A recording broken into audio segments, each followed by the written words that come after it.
This is the most common chess position that you will ever see. E4, E5, and knight to F3. White simply develops the knight and attacks the pawn on E5. Now, of course, a lot of players will play the move knight to C6, but I discovered something this morning that blew my mind.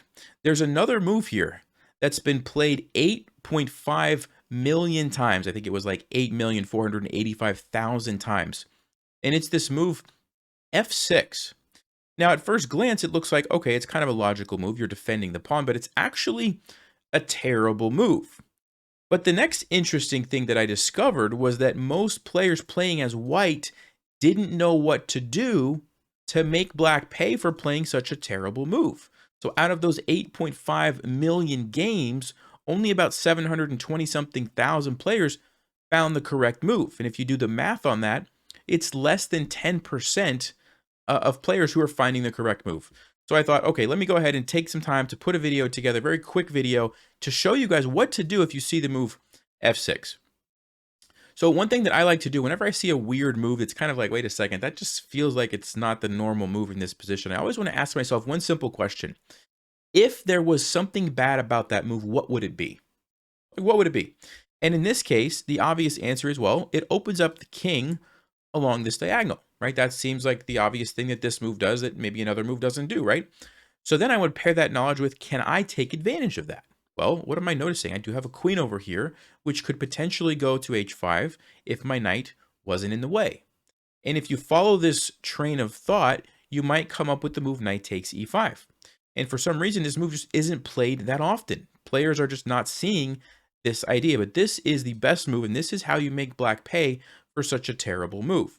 So when they capture your knight, just like I mentioned, now the queen can come into h5 with check to black's king, and black only has two legal moves in this position. You either have to play g6 to block the check, or you have to move your king up, and they're both bad for black. Okay, so if they play g6, you simply grab the pawn, and notice we've created a fork.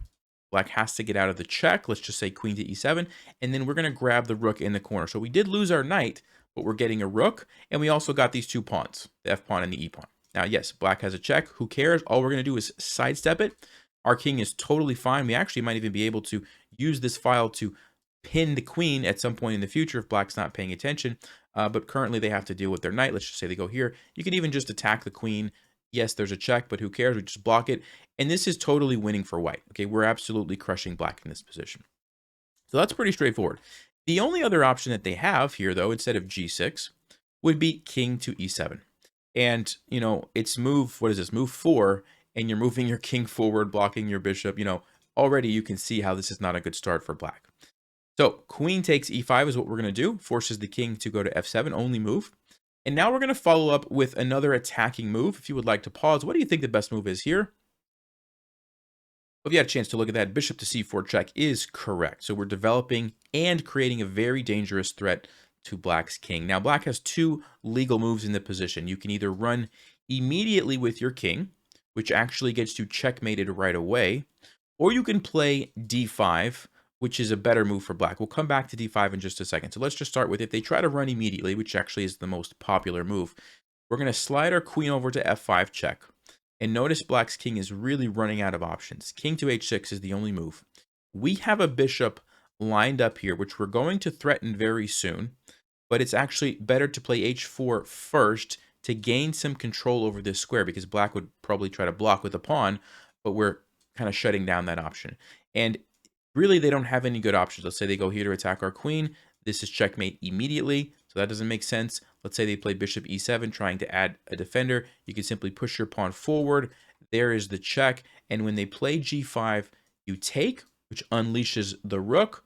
And when they go back, queen to f7 is checkmate. Now, there's different moves that black could play, but there's going to be a checkmate regardless. Okay, I mean, you can see how it's pretty easy to play this game, right? You put the pawn here. Next move, you're going to push this pawn forward and just take all of black's pieces and checkmate them. It's really that simple, okay? So going back to this position, though, it does get a little bit trickier if black plays the move d5. And the reason is because now, yes, we can take it for free. We get a free pawn. But black unleashes their bishop. And so now when the king runs, you remember the move that we played last time. We played queen to f5 check. Well, we can't go there anymore because the bishop is controlling it. Now, that being said, it's still a great position for us, and we're still going to be aggressive and play the move h4. Okay, so just keep this h4 move in the back of your mind. It's kind of your go-to move to attack if the king ends up running over here to g6.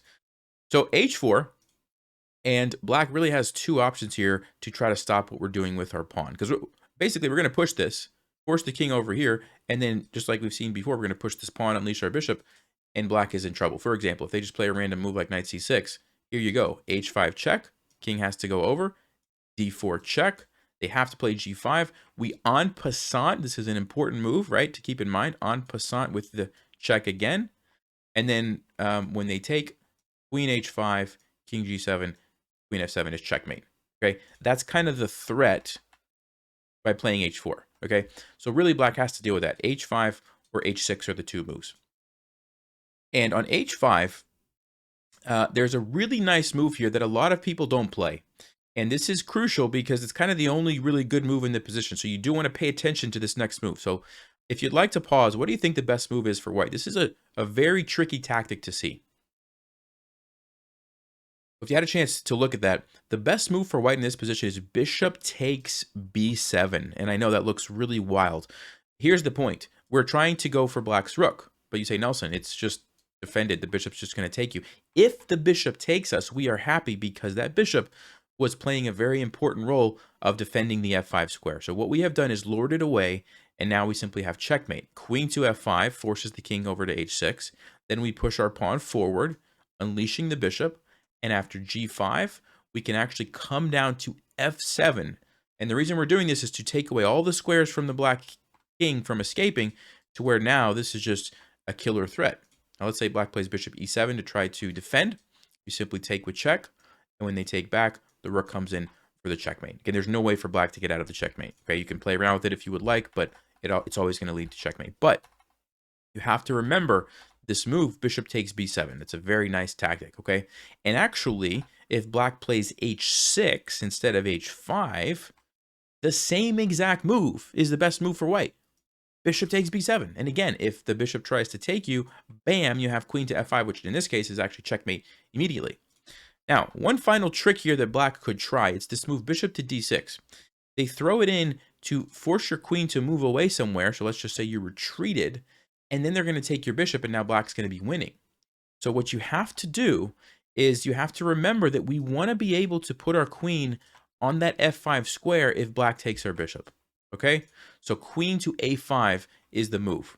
And we're just keeping that option open so that if black ever takes, we can go there for the checkmate. Okay, so don't get confused by that bishop d6. It's a little bit tricky, but the point that you need to remember is if somebody ever plays the move f6 on you, which, like I said, I was amazed. It's been played 8.5 million times. It's a common move, especially at the lower levels. You need to sacrifice your knight. You need to go in with the queen.